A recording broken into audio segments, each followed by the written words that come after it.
The author of the work is Alexander Zubenko. Lost in the Arctic from the series of The Missing Expedition. In the lantern semi-darkness of the archive room of the Admiralty of St. Petersburg it smelled of flax, iron and salt. A notebook was taken out of a dark box, thin, warped by seawater. The sheets, yellowed to the color of old honey, crackled in the air. At the edges, the salt faded into dull crystals. The restorers carefully smoothed the paper, removed the salt, returned the voice to the ink, and the lines, once washed away, again formed into speech.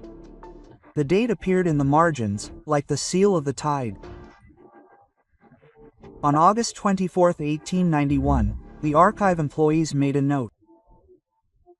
The text was restored and edited, but behind it there is not a dry document, but like the click of a lock, a crack in a door, behind which the sea roars, and someone hurriedly leaves, forgetting to turn off the lamp. Entry 1. My name is Alexei. I am writing a diary entry while Vasily wanders around the island looking for his missing comrades. Something strange is happening at our lighthouse.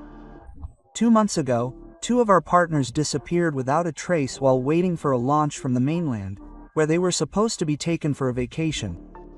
The 2 of us were left alone. The launch never arrived. It is missing, and to this day, it seems like we have been forgotten.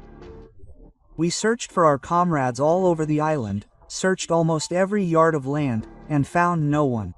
The dog, which had previously lived in a kennel, also disappeared with them. The chain is in place, but the dog is gone. Along with the disappearance of our partners, all the living creatures disappeared. First the birds, then the animals. The lighthouse tower sends out light, but it is somehow empty, dead, creepy and strange. Vasily says that these are the machinations of some spirits that have been visiting our lighthouse for a long time. A month ago, something completely absurd happened. Having given up on our search, we spent the entire evening in our lounge, afraid to go outside. The island was silent, as if it had died out completely. Not a sound, not a rustle, not a murmur of wind. As I write this, my hands are shaking with fear. We stayed up all night, listening outside. In the evening, we locked ourselves in the tower, and after a while it seemed to us that the lighthouse was beginning to tremble. This trembling intensified at the moment when thunder rumbled over the observation deck. The force of the blow was so enormous that our ears were blocked. Now the stonework did not tremble, but shook. It seemed as if all the heavens above us had opened up. No downpour, no rain, only deafening peals of thunder. Recording 2. And then, amidst the rumble, there was silence, complete and excruciating. We cautiously opened the door, looking outside. What we saw made us almost sit still. Vasily even sat down in horror, and there was something to look at. Right above us, in some incomprehensible noise, hung an iron monster with rotating blades. Some kind of rotary wing machine so huge that from its whirlwind and roar the plaster inside the lighthouse fell, scattering streams of air around itself. It seemed that it was about to cover our heads. This monster hung above the tower. Then, rotating its screws, it flew around, raising a whirlwind of dust from the ground. We were almost blown away on the spot. Vasily fell to his knees, frantically crossing himself, and I still could not get a good look at this colossus. I had never seen anything like this before. For a machine to fly through the air, this is the real hunt of hell. This colossus was so perfect, not at all like a man-made creation, rather like a heavenly deity, nothing else. The last entry. I am finishing writing. Today is August 24, 1891. What will happen to me, I do not know. If anyone reads these notes, know that I am not crazy, have not gone mad, or lost my mind. Everything was like that. When the celestial mechanism with propellers had already begun to descend to the ground, Vasily jumped out and ran towards the booth with a wild cry. There he was caught in a white shroud of fog. The sky seemed to part and fall at his feet. An empty hole formed, into which my partner began to be sucked. The funnel of the whirlwind swirled him, sucked him in and dissolved him completely. The iron monster with propellers also disappeared there. The hole closed, it became quiet, and everything disappeared. I was left alone. Now I think that our comrades were swallowed by this opening hole, and their dog, and then the birds and animals. Now I have been alone for a whole month. No Nisti, no Barkas, no living creatures on the island, no one. Yesterday I heard this roar again above the tower. If the empty hole appears above the lighthouse again and something falls out of it, I don't know what I'll do. I'll disappear with the others, vanish or dissolve into thin air. I still can't imagine what fate has brought me together with. I'm finishing writing. I hear that rumble again. Whoever finds these notes, tell my family that I honestly stood watch the entire shift, waiting to be sent home. But the Barkas is still nowhere to be found. 1 month on the island. The rumble gets louder. The lighthouse sways from side to side. Oh, God, Holy Virgin Mary, that monster from the clouds again. A spiral vortex. Farewell, may the Lord protect me. The notes end here. 1987, Kara Sea, Vagach Island, near the Novaya Zemlya archipelago. 70th degree north latitude, 10 to 8 minutes local time zone. Nikolai, the helicopter's flight mechanic, jokingly remarked to Victor that a person's fate is drawn in strange zigzags, and that he was saying this as no other than a recognized expert on human souls. He and Victor had just passed the hangar and reached the takeoff pad, where 3 helicopters were parked in rest mode, 2 Mi-8s and 1 handsome giant Mi-10K. It was on this miracle of engineering that they were to fly to the Cape of Desire on the new land. According to the weather station, something strange had been happening there since yesterday. First, the connection with the Cape itself, where the communication center of the scientific module of the Geographic Department of the Academy of Sciences was located, was lost. Then the external sensors of many devices went off scale from a surge in magnetic amplitude. Computer scanning of satellite images showed a huge ozone hole that had appeared literally out of nowhere, one that should not exist in these latitudes. According to all seismological and geodetic indicators, it should have been located hundreds of kilometers to the north beyond the 80th parallel near the Franz Josef Land archipelago, but it arose right here. In addition, a local cyclone, for unknown reasons, deviated to the right and upset the balance of the entire Arctic region. The Geographical Society pondered, Arkhangelsk, Naryanmar and Norilsk pondered, and urgently convened a scientific council. They even contacted the Academy of Sciences. There were no explanations. The scans persistently showed unprecedented geomagnetic disturbances over an inconspicuous small island among dozens of bare rocks near Novaya Zemlya. An island remembered only for its old abandoned lighthouse from a century ago. Neither people nor permanent animals had been seen there for a long time. From the air, a dilapidated tower covered in mold or scaly grass was visible. Rare birds nested on the rocks, and in a small forest deep in the island, no movement was noticed. The reasons for closing the lighthouse had been forgotten over the years, and for 100 years, the island had been empty. No boats had come here, no ships had moored, and even helicopters had not landed. But then a cyclone that suddenly turned toward the island and an ozone hole that had appeared above it literally out of nowhere were discovered by scientists for the first time. That is why a helicopter crew from the Northern Deployment Department was sent on reconnaissance. Second pilot Victor and flight mechanic Nikolai confidently walked toward the machine along the takeoff pad.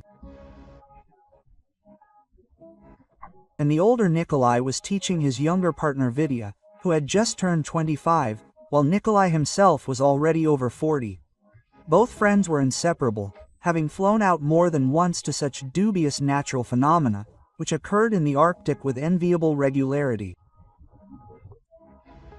Victor did not immediately understand what his partner was getting at.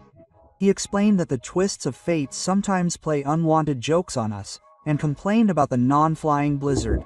However, he immediately returned to the thought that for 3 years that strange island had not shown any signs of life, and only now everything had suddenly exploded. Nikolai asked Victor if he had heard the legend about the t-shirt, preserved in Nenets folklore. He admitted that he had heard it out of the corner of his ear and did not understand anything. Then Nikolai retold. At the end of the 10th century, the lighthouse keepers allegedly disappeared without a trace. There was no boat or pier on the island, only a small pier, where a barcas with provisions and mail would arrive once every 6 months. Quote, "The story became known from yellow diaries that somehow ended up in the Admiralty of St. Petersburg. Who found them and delivered them to the mainland? It has sunk into eternity. In the diaries, if you believe the legends, the last entry belonged to the last surviving keeper." He described a giant rotary wing machine that fell out of an empty hole in the clouds. Victor, amazed by this information, immediately realized what it was about a helicopter. And this is what amazed him most of all. The end of the 10th century, when mankind did not even think about helicopters. The first unsuccessful prototypes would appear only decades later and would barely get off the ground for a long time. The diary described in detail and soberly a flying machine with propellers, and next to it a tornado funnel that swallowed the caretaker's comrades and a dog. At this point the text broke off. The author mentioned that he heard that same roar again. Then it disappeared. Nikolai did not know where the diaries were now. They were probably in the archives of the same admiralty. Since then, the country had managed to survive the overthrow of the autocracy, the revolution, Stalinism, the war, the first flights into space, as well as the Brezhnev stagnation and perestroika. An immeasurable amount of water had flown under the bridge. At some point, Victor realized the main thing. They were heading for the very island where the lighthouse keepers had disappeared. Nikolai, noticing his comrade's bewilderment, only encouraged him and suggested hurrying, since the crew commander Andrei was already waiting for them at the ramp and frowned, and they would talk about everything in the air. They had to fly for at least 5 hours. First to Vagach Island, go around it and go deeper into the scattering of islands. Communication with the radio room of Vagach Island was still silent. Andrei would tell them the details after takeoff. They approached the takeoff pad just as the mechanics were unhooking the refueling hoses. Andrei paced the area, his hands behind his back, sullen, looking at his feet. The commander was in a bad mood. The friends decided that the faster they took off, the sooner they would return, and without distracting the commander from his thoughts, they, having passed the long tail boom with portholes, climbed up the ramp into the cabin of the huge machine. There, 2 scientists from the Academy of Sciences were already waiting for them, specially sent to identify such an incomprehensible natural phenomenon. 10 minutes later, the helicopter, gaining altitude and dissipating turbulence flows, took off from the site, heading for the islands of Novaya Zemlya. The unknown awaited them there. To relieve the oppressive silence, Nikolai began to reason. They say that there is so much life on Earth that it would be enough to populate 50 planets like ours. From viruses and bacteria to animals and people. Each species in its own niche, all fight and survive.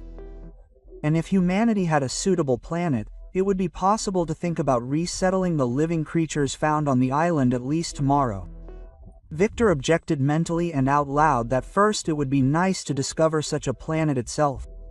They had not yet reached Mars, and they were already talking about distant worlds. Conversing in this way, they passed the island of Vagach, trying to contact it several times, but all in vain. They decided to turn back on the way back, but the communications center, which had been silent for 3 days, gave them no peace. They flew for a long time and so far everything was going well. The scientists looked into the cabin a couple of times to check the arrival time. Victor politely replied that they were already on their way. Soon he asked one of the scientists about the cyclone, where exactly the one that suddenly turned right was. The scientist, checking the geodetic maps, said, "The cyclone is right ahead. Another minute, and they will enter it entirely." Quote, It was at that moment that everything happened. The clouds above the cabin swelled in volume, taking the form of giant pupils, as if following the course of the machine. A rush of air rushed at hurricane speed, twisting spirals of turbulence. It hit the portholes, and instruments and fasteners of the equipment fell into the cabin of the machine. The wind blew so hard that a fragment of a wooden mast, split by lightning, flew towards them through the clouds. The helicopter seemed to fall into the emptiness of a huge air pocket, losing its direction of flight.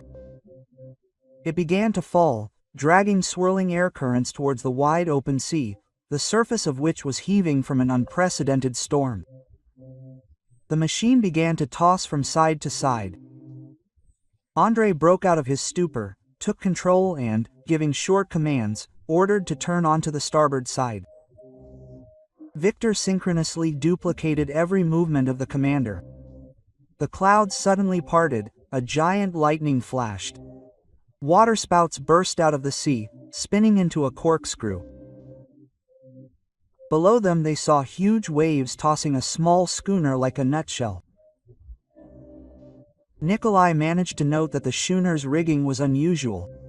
Judging by the combination of sail masts and steam boilers, the ship was from the 19th century. No one had time to discuss anything. Another moment, and a stunning explosion thundered in the sea. The remains of the schooner were scattered for hundreds of meters. A mushroom of flame shot up into the sky, swelled, froze, and, falling into the abyss, almost touched the bottom of the helicopter. The machine shuddered with its entire body, dipped its nose and began to lose altitude. Andre managed to level the course, cursing through his teeth. Victor continued to duplicate the actions of the commander, without taking his eyes off the instruments. Having adjusted his breathing, Victor looked at Nikolai. He, wiping himself under the pole, tried to comprehend what he saw. First, a squall of wind and lightning seemed to throw them out of an air hole straight into the storm. Then the explosion of the schooner. Nikolai firmly repeated for himself and for the others. The ship was ancient, not from their time, from the past. A viscous silence fell. The clouds closed, the gap disappeared. The sky again became leaden and low. The arrows on the panel danced in a mad circle. The commander demanded an explanation from the scientists and made it clear that he would turn the aircraft around immediately. He did not intend to risk the crews and the plane. The scientists exchanged glances. The senior introduced himself as Stepan Fyodorovich, his colleague Valery Sergeyevich, both from the Department of the Geographical Society of the Academy of Sciences. In response to the commander's insistent demand to explain what he had seen, Stepan Fyodorovich, after hesitating a bit, finally squeezed out the words that he considered important. A minute ago, they had visited another dimension. He pronounced the last words with emphasis, as if apologizing for a phenomenon that was incomprehensible to ordinary pilots. Chapter 2. Viti stopped mid-sentence, trying to understand which dimension exactly they were about to visit. The scientists explained that they were talking about another time continuum, about another era, where the anomaly inside the cluster of islands leads. One of the islands, which they were just approaching, was the center of some portal, a consequence of shifts in time ruptures. Andre, having checked the navigator, asked for a brief explanation, and Professor Stepan Fyodorovich explained the gist. The ozone hole above the island, where the lighthouse once operated, is in fact a transition tunnel to an alien dimension, a kind of Einstein-Rosen bridge wormhole.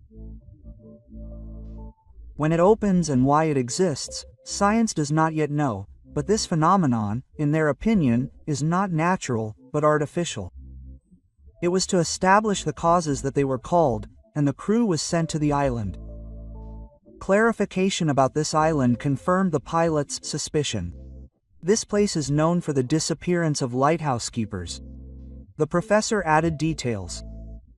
Exactly 100 years ago, this part of the archipelago was visited by an inexplicable anomaly, piercing the space between their reality and the end of the 10th century. Then the cyclone suddenly changed direction, and the three caretakers, along with the dog, birds and other animals, were one by one swallowed up by the time portal. The last survivor wrote in his diary that a helicopter had fallen out of the future above him. It was as if space had exchanged souvenirs, taking everything within the radius of the anomaly. Later, this caretaker also disappeared, and the diaries remained in the tower. Several years later, in front of the island, caught in an unprecedented storm that literally came from nowhere, a certain schooner suffers a catastrophe, and the 3 surviving sailors, apparently saving themselves on the shore, find these diaries, which then inexplicably ended up in the St. Petersburg Admiralty. The sailors' identities were never established, and the schooner itself was blown apart by an explosion during the storm. It was her crew that had just observed with their own eyes. Realizing this, the pilots and scientists exchanged glances. They seemed to have already been in this very puncture of time epochs. A viscous and chest-crushing silence seemed to have fallen in the helicopter cabin. Not only Vidya, but also Nikolai and Andrei himself looked at both scientists with bewilderment, with wide-open eyes. Vidya still did not quite understand the meaning of some Einstein-Rosen bridges and other wormholes, but Andrei and Nikolai already figured out what the essence was. The researchers had no doubt that such portals existed, and that they were created by someone's hand. By whom exactly and why, they had to find out, albeit with a delay of centuries.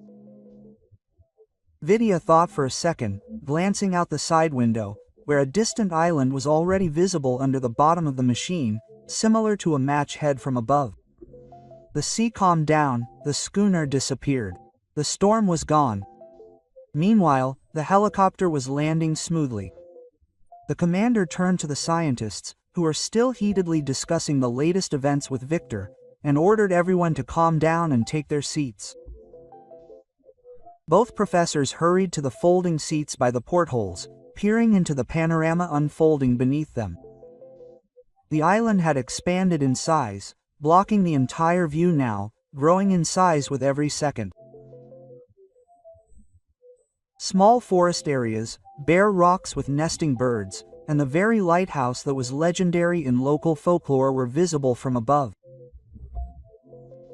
More precisely, not the lighthouse itself, but what remained of it 100 years after the events described earlier. It seemed that no human had set foot here for a long time. They had arrived. The enormous mass of the helicopter froze in a vast clearing adjacent to the ruins of the lighthouse, as if Mother Nature had specially created it for their landing. Andrei remained in the cabin, maintaining contact and reporting on the cyclone they had survived, the sudden storm, the old schooner and the explosion that had nearly sucked them into a tornado funnel. 2 scientists, taking strange devices, went into the tower and disappeared there for an hour. Vidya was eager to go with them, but they wouldn't let him in, citing some kind of top-secret secrecy signed by the minister himself, citing some protocol that forbade crew members from going up into the tower with them. Vidya walked aimlessly around the area. An empty barn, a decayed doghouse, the remains of an overturned boat. The silence was unnatural, as if everything had died out, neither the animals in the depths of the island, nor the birds overhead. Although they had seen a couple of seagulls with nests on the shore during landing, Nikolai had noted the same thing while walking along the rotten fence and shuddered from the deathly silence. When Vidya's impatience reached its limit and it seemed unfair to him that they were being kept away under the pretext of secrecy, Nikolai caught an alarming low hum, as if coming from underground. He assumed that there could be dungeons under the lighthouse, like many old lighthouses of the 10th century. Vidya was fired up with the idea of looking there before the scientists returned. Nikolai warned the commander and grabbed the miners' lanterns. The ground underfoot trembled slightly. Dry leaves fell from the bushes. Even Andrei in the cabin took off his headphones, listening to the growing hum, and was amazed to see how the lighthouse observation deck was swaying. Then everything happened at once. Both scientists stumbled out of the wide-open doors of the tower, holding bundles of old notebooks under their arms. They abandoned their tools and ran to the helicopter, shouting to take off immediately. Everything was going to collapse. The rumble, splashing out from under the ground, rushed past the car with a roar, dousing everyone with its rapid pressure, which blocked the eardrums. Vit was knocked off his feet by the acoustic wave. Nikolai hit him in the back, knocking him to the ground. The air pressure was so powerful that it shook even the huge machine of the helicopter. Andrei feverishly rushed to the control panel, starting the propeller engine. The roar grew into a real rumble. The ground under their feet shook from strong tremors. The scientists no longer ran, but crawled to the ramp of the car. The hurricane wind spun a giant corkscrew funnel, forming concentric circles something like a cone of an unfolding spiral. One after another, the rings began to absorb bushes, stones, and destroyed masonry. The lighthouse tower flared up and sent a lonely beam of light into the sea. Then it dissolved in the air, disappearing into the funnels of the tornado. The helicopter was barely hanging onto its chassis, roaring, rumbling, and whistling all around, as if nature itself was moaning in its death throes. The lighthouse tower tilted, ready to collapse on the machine. A moment later, lightning flashed and a stunning clap of thunder was heard. The helicopter was thrown up above the ground. Both scientists fell into the cabin with force. The pilots managed to jump in after them. The helicopter was already picking up speed. The blades were spinning madly, competing with the hurricane gusts of wind. The lighthouse seemed to be scattered into pieces. And, rising upward, the mid-one almost caught it with its propellers. The machine tilted to the side, was carried somewhere to the side, and everyone in the cabin fell to the floor. Viti barely made it to the second pilot's seat, grabbed the steering wheel and pulled towards himself, duplicating Andrei's manipulations. Nikolai was already in his place, feverishly clicking the switches on the control panel. Another moment, and they almost crashed into the observation deck, which flashed a beam one last time and collapsed in a split second on the spot where the car had just been. There was a rumble of falling stones. Then a table of dust rose up, blocking the viewpoint. It was at that moment that it all ended, like a picture being cut with scissors. Everything froze in an instant, turning into an immobilized frame, as if the stop button had been pressed in a movie. For a split second, all movement of air masses ceased. The same cyclone that had gone off to the side swept over the island. But the whirlwind of the tornado suddenly froze in place, turning the clearing into a realistic picture of a blurred and frozen space by Salvador Dali. There was something mystical and eerie in this frozen pose of nature. No sound, no movement. The machine hung above the ground, as if it were enveloped in some transparent motionless cocoon. The sky swelled above them, turning leaden clouds to the sides. The blades of the machine did not move. The helicopter hung in emptiness, and then everyone fainted. No one heard a sound or felt any movement. Darkness rolled over everyone at once. People collapsed, some standing or sitting, as if switched off. However, the autopilot worked. The machine hummed dully and began to pick up speed again, although no one in the cabin felt it. Andrei slid softly out of his seat. Nikolai, glassily looking into nowhere, leaned against the beam. Vidya remained by the seat in an awkward pose. The scientists, holding on to the yellow documents, sprawled under the folding seats. The helicopter rocked, lifted up and lowered back into place, as if someone's giant invisible hand had carefully pushed the machine forward. It was at that moment that a frightened figure of a man, hunched over in horror, appeared from the ruins of the lighthouse, his head raised and his mouth open, running somewhere towards the barn, stupefied, casting glances at the iron monster that had appeared out of nowhere. For a second or two he crawled along the ground, covering his head. Then the space opened up like petals and swallowed him up, and he disappeared completely. This was the last lighthouse keeper, carried away by the wormhole into the opening space of another reality. A moment later, everything went quiet. The island fell into the hole that had formed in the Einstein-Rosen time tunnel. The last surviving lighthouse keeper managed to see how the rotary wing machine flashed in the void, flared brightly and in a split second dissolved in the air, disappearing forever. This is the entry he will make in his diary on the last page, so that years later it will end up in the archives of the Admiralty of St. Petersburg. How the diaries got to the continent and what exactly happened to the last caretaker on the island will remain a mystery to history. No one will ever hear about him again. But it will not be here. It will be in another dimension, in a completely different space of the time vector, in another life and another reality. And meanwhile, Chapter 3. They did not wake up immediately, as if from a long dive.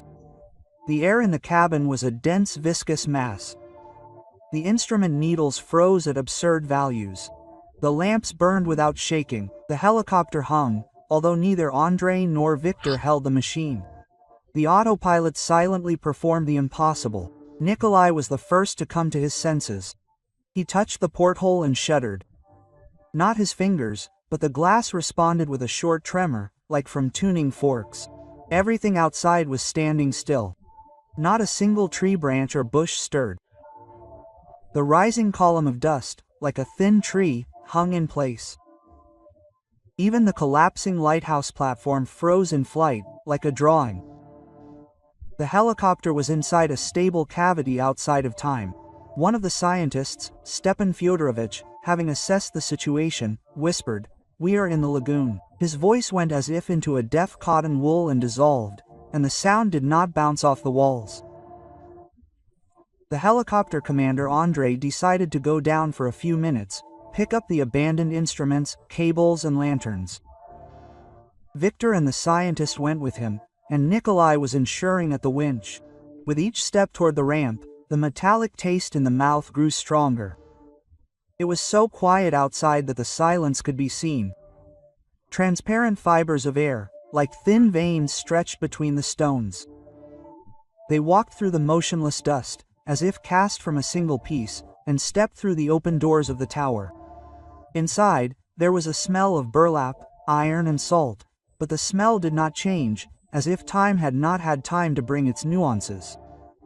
Under the vault, behind the rubble and fallen brick, a narrow cast iron staircase opened up. Valery Sergeyevich shone the light down. The well went into the darkness for several flights. Logically, there should be a basement below. Soon they went down. At the level of the third flight, the walls turned into smooth masonry, like polished basalt. On the platform lay a dog chain, whole, without jerks or breaks, but tiny bubbles were frozen in the links, as if the metal had momentarily become liquid and then solidified again. A moment later, they heard a strange noise. It was not like a sound, but rather like a light electric itch in the bones. At the end of the corridor, where the old masonry was replaced by an unfamiliar material, there was a frame, an octagonal frame assembled from dull ribs with enameled coils soldered into them. In the center of the frame, something like a flattened lens shimmered, slowly exhaling and inhaling light, like the surface of water when it is touched by something invisible. Valery Sergeyevich said in a restrained voice that this installation was artificial, similar to a modulator or an interference resonator of the field, Faraday rings and something else unfamiliar to him. An open notebook was lying on the floor. Victor picked it up and, along with everyone else, held his breath. On the yellowed page, where the blank edge remained, fresh, wet ink, as if just written, appeared, "Farewell, may the Lord preserve me." Victor had the impression that these words had just been written. To which Stepan Fyodorovich objected, explaining that these words were written centuries ago, but were being read right now due to the overlapping of time periods of different years. The professor added that they were not observing a letter, but the superposition of layers of time. The material of the sheet, instead of a coincidence, rewrites its state through the seam of eras. Then the professor took a small ceramic pendulum out of his bag, a cylinder with a threaded rod, and inserted it into the socket on the edge of the frame. Valery Sergeyevich immediately understood the idea and felt the second socket. A pair of regulators, as if adjusted in advance, stood 1-to-1. It was felt that someone had once calibrated the phase and quality factor here. Stepan Fyodorovich supervised the process. Their task was not to turn off, but to stabilize the installation, to bring it to a minimum amplitude, otherwise they could be turned out.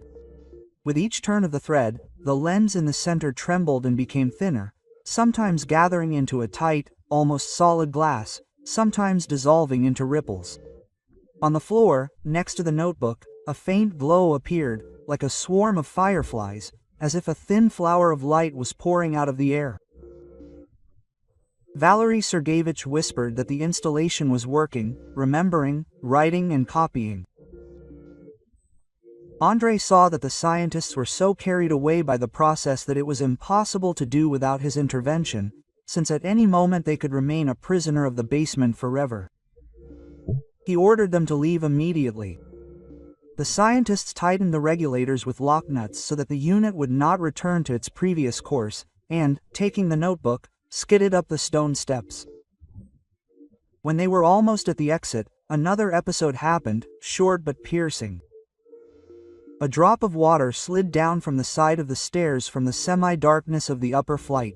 She rolled along the edge of the step, and in the lagoon broke up into a chain of beads and hung.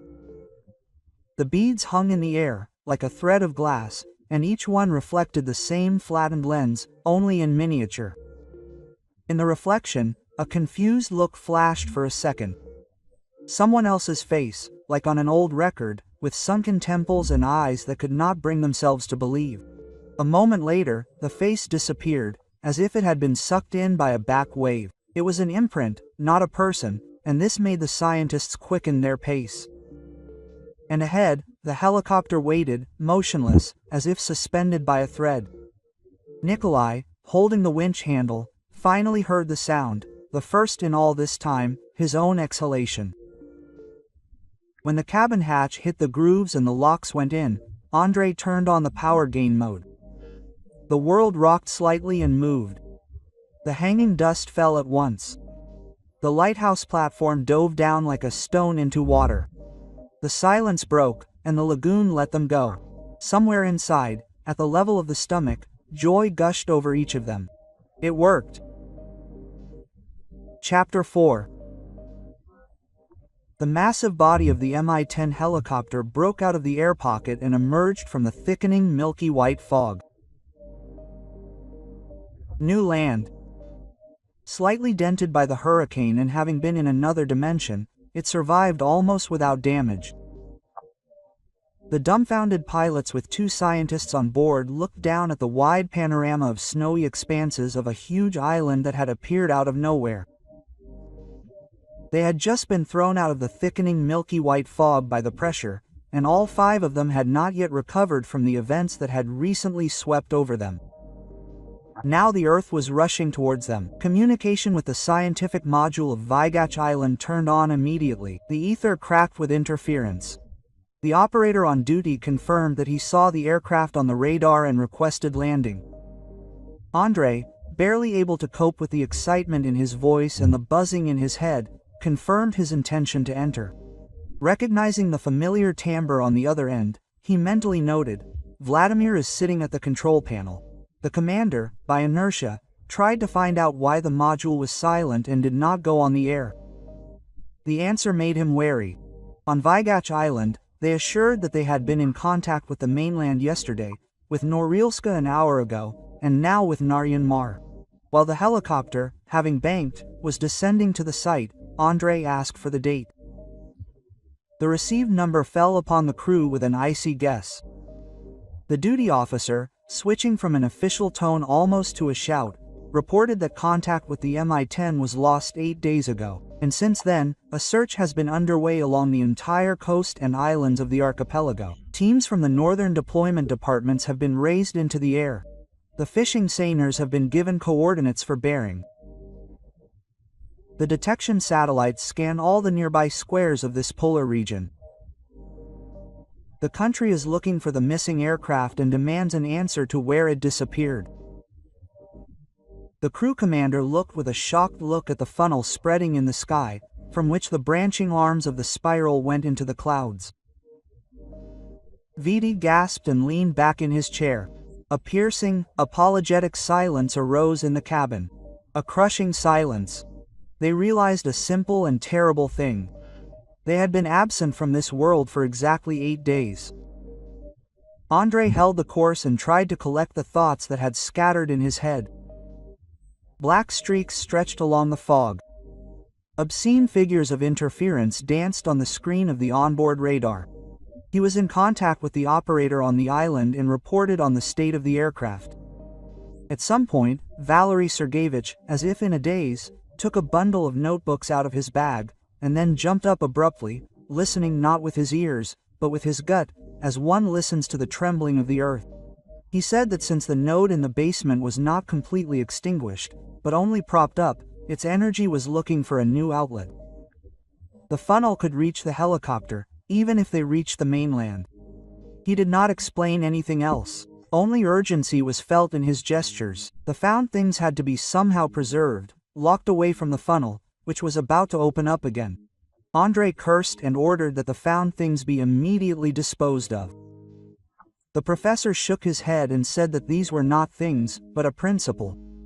But there was a chance to pay the bridge with souvenirs, those that he had already taken once and given away once. Now he lacked balance. We took the notebooks, they must be returned. After the professor's statement, the decision matured without words. The found things could not be left in the helicopter. The funnel took everything it could reach, living and non-living. The only hope was to give these papers to the phenomenon itself, to allow them to cross the time boundary and get to where they had already been found once. Andre continued to keep the speed up, and the others, each in their place, assembled an improvised container and thought about how to feed it into the white fold of air while it was open. They acted quickly and precisely, as if on a simulator. Nikolai pulled the gun halyard off the emergency box, checked the weave and felt the eye. Kluk pulled up a flat plastic capsule with a hermetic lock and a screw-on lid.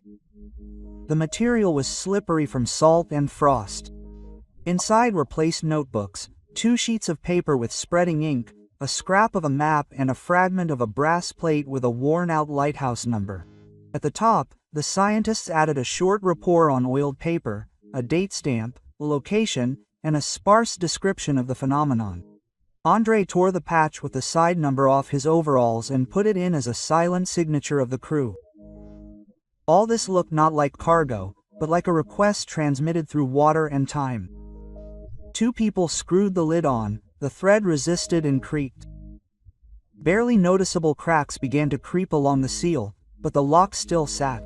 Nikolai wrapped the neck with a halyard, tightened the knot so that the capsule obeyed his hand, and not the wind. The capsule was dragged out onto the platform, which breathed underfoot, shallowly and often. The air was viscous, smelled of burnt metal and wet wool, as if someone had just drawn a red-hot string across the sky. The low sky turned like heavy mercury. Empty, drumless columns of spray were thrown up from the sea. A low rumble came from far away, like a continuous rumble without lightning. The air outside began to widen. At first it was just a spot, a backlight on the pale skin of the fog. Then a dim circle appeared in the depths, like the clouded glass of a portal. Cold and a draft came from the circle, not strong, but peremptory. Everything that came close enough gradually lost weight and was carried inside, like a leaf in a weak but persistent draft of a stovepipe. Andre remained in the cabin and evened out his step.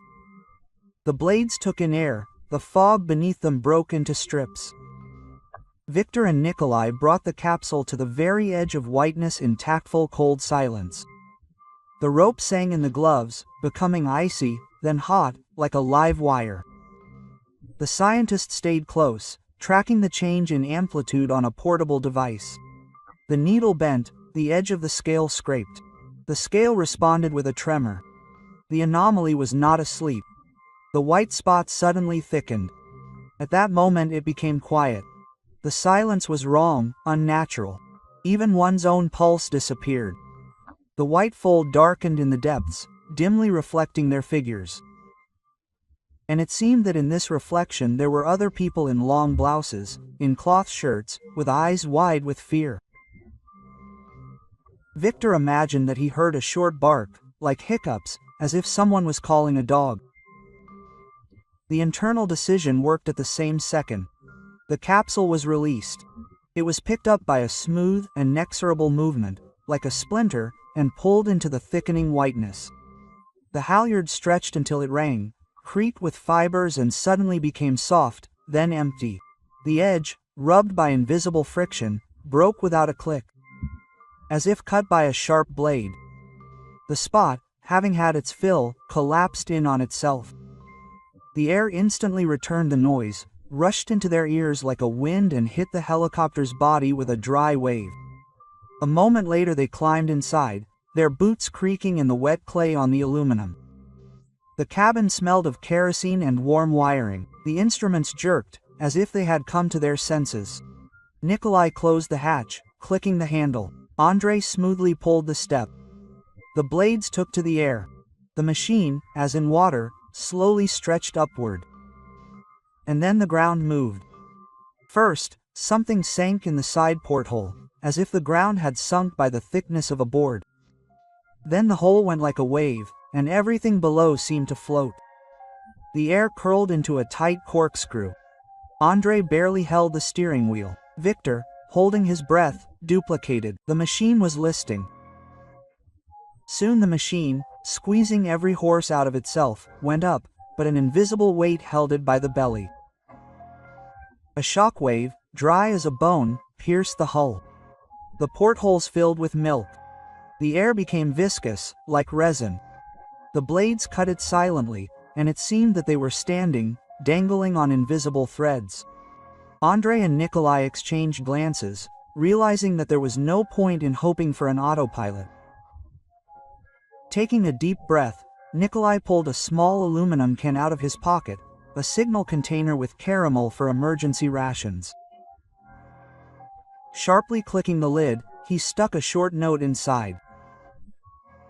We were 1987, Mi-10, crew of 5. Funnel ejection method. Pass it on to whoever finds it. Then he squeezed the can into the pocket of the emergency net under the seat, just in case, not hoping for anything. Then the border closed. For a second, time evaporated like steam. The noise disappeared. The blades of the rotor blades became motionless, like a pattern on glass. The clouds shrank into a circle, like a rainbow film on a puddle. No weight and no fear. Only knowledge, like a plaque on the wall. What happens next will not be here. The spiral suddenly came to life and began to spin in a mad circle, sucking in the airspace along with the helicopter. At that moment, there was a deafening bang, as if a giant soap bubble had exploded. Magnetic storms raged. Streams of air masses rushed over the island. This was the cyclone, which had changed its direction before, starting to move. In a second, the body of the machine was swallowed up by a swirling spiral of a funnel, carrying it away into the expanses of another parallel dimension. The radio operator's shrill cry broke through the vortex of interference on the air. A flash of blinding light and the roar of magnetic disturbances cut off the last phrase. The vector beam aimed at the approaching machine disappeared from the radar. The space around the island tied itself into a kind of knot. The clouds soaked into the funnel. For a moment, a giant mushroom burst out of the center of the spiral.